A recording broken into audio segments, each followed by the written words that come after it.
G'day, it's time for another equipment review. Today we're looking at the Siglent SDG1032X, which is a 2-channel 30 megahertz arbitrary function generator. Let's take a quick look. Just a quick tour around the outside before we power up. We have a nice large display. I think this one's 4.3 inches, which is a nice upgrade over the single line displays that you would get on older models. Just a basic user interface with the 2 channels on the front. We have a USB so you can save and load arbitrary waveforms, a tilting bail to raise it up off the bench, and on the back we have frequency counter, auxiliary I/O, as well as a 10 megahertz I/O. So if you have a 10 megahertz lab standard, then you can hook it up to this, no worries. We also have the communication, so USB and LAN. So you can either plug this directly into a computer for the arbitrary waveform functions or over a LAN network.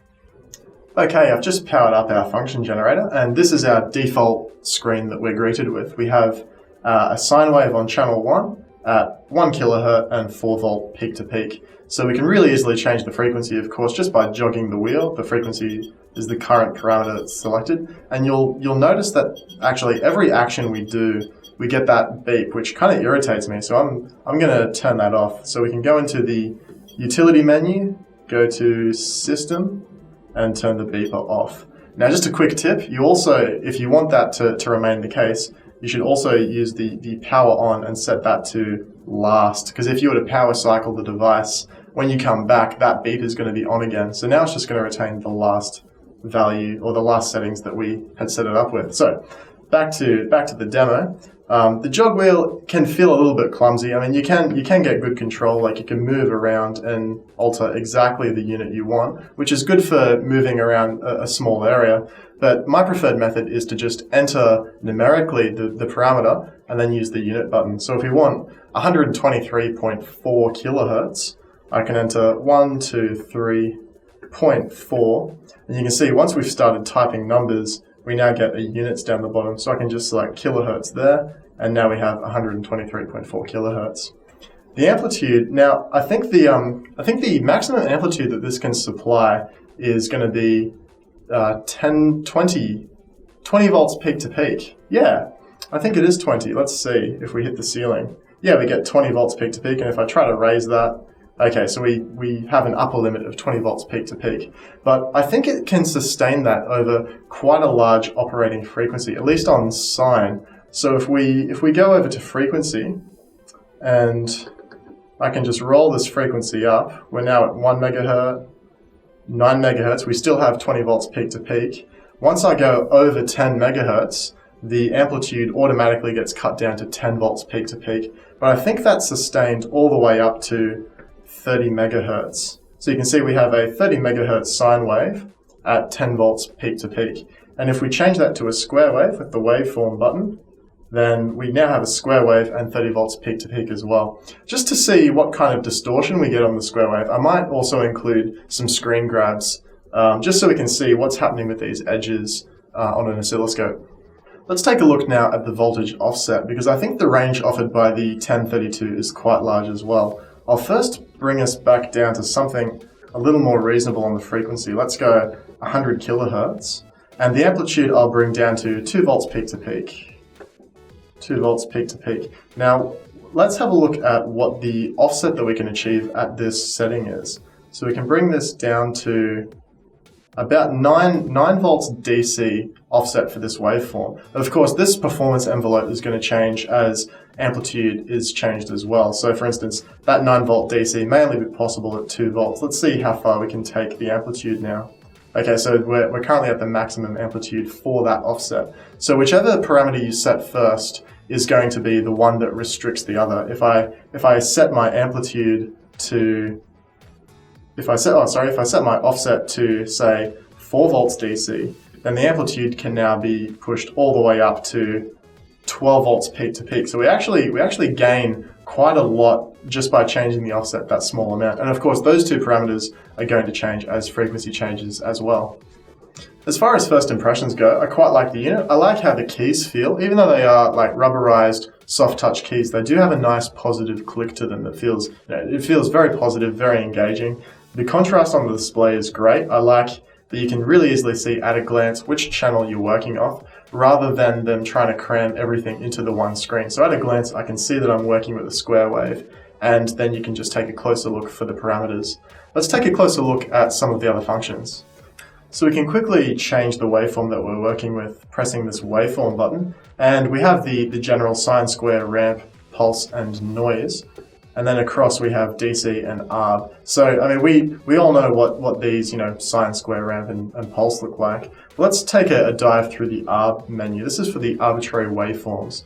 So we can look at the moment it's defaulted to what looks like a staircase up pattern. So I wonder if that's stair up and stair down, or stair up and then a jump down.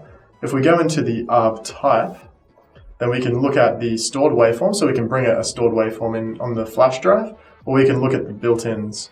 And this is where we have, okay, so we're in the common menu, and what we're looking at is a stair up, so we have quite a few options across there, and then we have our categories down the bottom.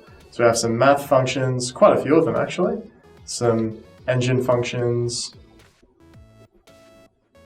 window, not too familiar with window, some trigonometric, of course, tan, cot, that would just be presumably the wave shape. So let's just enter tan. So if I just press the jog wheel, oh yeah, we have like a full tan cycle, and then a discontinuity as it jumps down for the next cycle. Let's have a look at, that's interesting, we have a square 1 and square 2. So we have an entry, that's quite interesting. We have an entry for what looks like the duty cycle, every percentage duty cycle of a square wave. In fact, I think it starts to skip them by 2.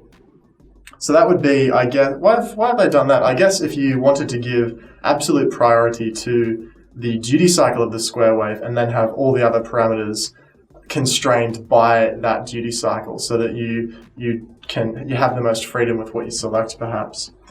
We have some medical, so yeah, ECG, EEG, some modulation. Okay, so we have another PWM here as well, which I guess would that be any different to just a different duty cycle? Okay, they actually are doing a PWM signal, not just a square wave with a differing duty cycle. They are actually modulating something there. Of course, an AM. Let's have a look at that. Yeah, that looks pretty AM to me. And what's on the last page? So we have some filtering, the Butterworth and Chebyshev. And after that is just a demo. So we have some demo waveforms as well. So, I mean, I guess that's pretty standard for an arbitrary function generator to have these functions. I'm not too sure on the finer points of what you might look for in what a arbitrary function generator comes with, because really the power comes from being able to prescribe your own waveforms, and that's what we'll look at next. Actually, I think I got a bit ahead of myself there. I still have to investigate the mod button, and that's just to modulate on whichever type of carrier you're looking at. So this is the modulation menu. We can do a sweep, so you can do a frequency sweep from a start frequency to a stop in certain steps. So that's pretty neat. If you need to, say, test a filter, you can sweep a range of frequencies through that filter to measure its output response. And of course we have burst. These are all pretty common functions in function generators these days. Let's now take a look at the software side of things, the software that we can use to prescribe arbitrary waveforms to generate. So off camera, I've just downloaded and installed the NVISA software, which I guess is like a driver set from National Instruments, and the Siglent software just from the Siglent CD that's supplied with the generator. So I can open up EasyWave, and this is our interface. So let's just begin with creating an arbitrary waveform from scratch. Let's hit new file. I'll call it test wave, see if that works. And we're working on a 1000X series. How many samples do I want to include? I guess that changes the file size and how much of the internal storage you use. So I'm going to pick something like a power of 2, like I guess 1024 might do. And frequency a kilohertz, yeah, sure, why not? And there is our blank canvas ready to draw on. So we can do a couple of things here. We could freehand draw. So you can see that I can freehand draw a function. So at the moment it kind of looks like a sine wave, not really. But you'll notice because we're talking about a function, the definition for a function is I can't have a vertical line crossing my function more than once. So if I go here and then try to roll back, I actually start to edit what's behind. So of course you can't have, say, two points in the same vertical line. That's not a function. So I mean, that's as good a function as any. Let's just clean it up a bit. Let's go all the way down there. Okay, that looks pretty good. I'm going to upload that to the function generator. So I can hit send wave over USB because I have it plugged in via the USB connector. And this is where we get our operation for which channel we want to send it to. So it's already detected my function generator. I'll store it in local. That's the only option. I guess if you had a USB drive plugged in, you might get that show up. And let's do something crazy. Let's send it to channel 2, just to really put it through its paces. Okay, over on the bench, that's come straight up. You can see my freaky looking waveform there, just on the live display. So that's quite neat. I really like that at a glance you can really see exactly the waveform you should be sending. And of course we can change the frequency parameter on that, just as we did before. I wonder what kind of limits are imposed now that we have this arbitrary function. I wonder what kind of limits it calculates for the frequency, the amplitude, and the offset. I bet that over on the computer, I bet that the maximum amplitude that we draw here has some kind of swing in what the constraints are for that waveform. Now, of course, that's a pretty crude way to generate a waveform. It's not very precise. So, of course, we can do straight line segments. I think this is a horizontal line, so we can put in an exactly horizontal line. And actually, that's quite neat. If we don't release the mouse, we can recover the waveform that we're erasing. We can put in a exactly vertical line. How's that work? Okay, so we can very accurately create these shapes just by hand, but really the thing that you are probably more interested in is the coordinate draw. So we can enter some literal samples, the XY coordinates for time and voltage, and set those manually, or we can describe it with a real function. So I'm gonna just make up some function. Let's superimpose some sine waves. So I could say sine of what are we using here? So we can use x, and double clicking that doesn't insert it. So we can use sine x plus, let's say, sine 3x. So 3 times x. So there's a function. All I'm doing is superimposing some sine wave with another sine wave of 3 times the frequency. Hit OK. That's what that looks like. And again, we could send the wave, but we could put in anything. We could put in something of arbitrary complexity in here. So let's go to town on it. Sine x plus, how about 0.5 times sine 2 times x plus 0.25 times sine 3 times x. So you can get, I mean, this isn't really that complicated, but you can get quite complicated. I'd be interested to see what the limit for that is. That looks like some kind of pattern, so let's send that wave, and that should render just like the first one did. And I'll send that one to channel 1. Okay, so that's the wave shape that I prescribed with my equation. That looks like some superimposed sine waves. And if I go over to channel 2, then we can see my old wave there as well. So what else can we do with this interface? We have these buttons down the side, and they just look like templates. Yeah, okay, so we can generate some kind of template, and these are apparently one-to-one with these buttons. So we could generate this pulse. That's kind of boring. Let's have, how about an exponential rise? So we can generate that, and I guess we can kind of use that as a starting point for inserting our own modifications to it, using these tools. So we could bring in a horizontal line there. We can cut them up a bit if we want to, like so. getting that right is, alright, well that was actually pretty easy to kind of get it right on the end. So yeah, we can bring in some standard waveforms and hack them up pretty easily. What else do we have? We have cursor trace and grid. So we can turn the grid on and off. Cursor trace, that's showing us where on the waveform we're going to action. So if we put in this, if we grab this vertical tool and come onto cursor trace, that's just updating. Sorry, that's just updating our voltage parameters. That's not like an assistive drawing tool. Some kind of view slider. I'm not sure what that's all about. Oh, I see. So we can we expand? Can we zoom in on the view slider like that? Okay, so we can use those sliders to cut, paste, and copy sections of the wave. Okay. And how do I reset the zoom?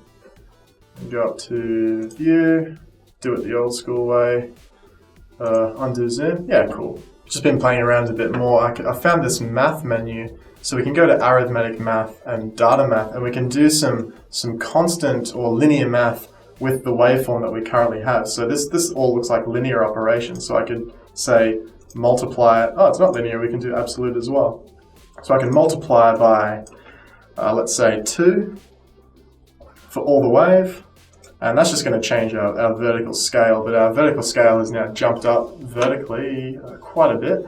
We do have a negative voltage swing, so if I grab math again, this will be pretty cool, and we do an absolute operation, then this will be the part to watch. This line here should jump up to the 0 line, and we kind of get a preview over here.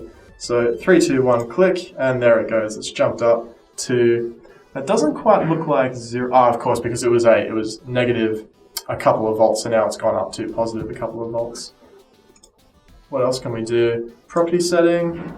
Okay, so we can start changing the property and the scale. We can change the base frequency.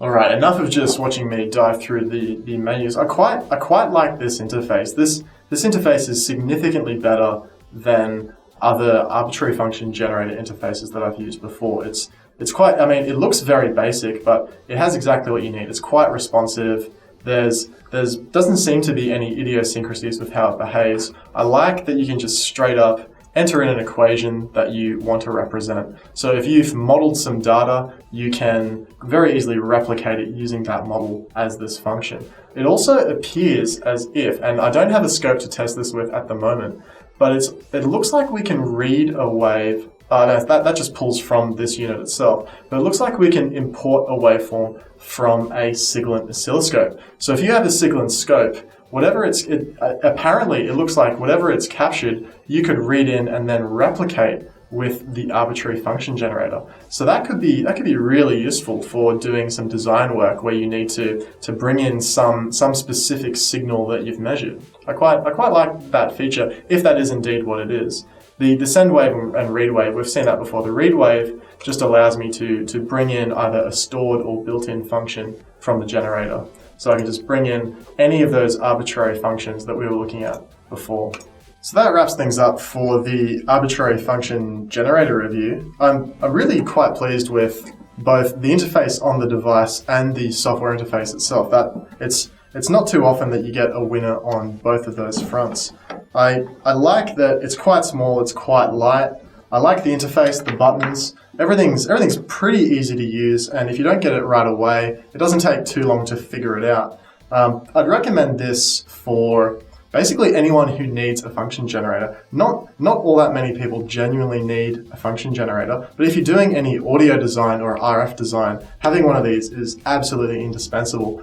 And this is kind of illustrative of the closing gap between, say, entry-level equipment and pro equipment. We have this closing gap between the two where the entry-level equipment is picking up all the features and even getting into the frequency bands that the pro-level equipment is getting. So for makerspaces or pretty much any home gamer who needs to generate a function, this is not a bad place to start. As always, if you own one of these units yourself, we'd love to hear your thoughts in the forums or in the comments section for this article. I'll catch you next time.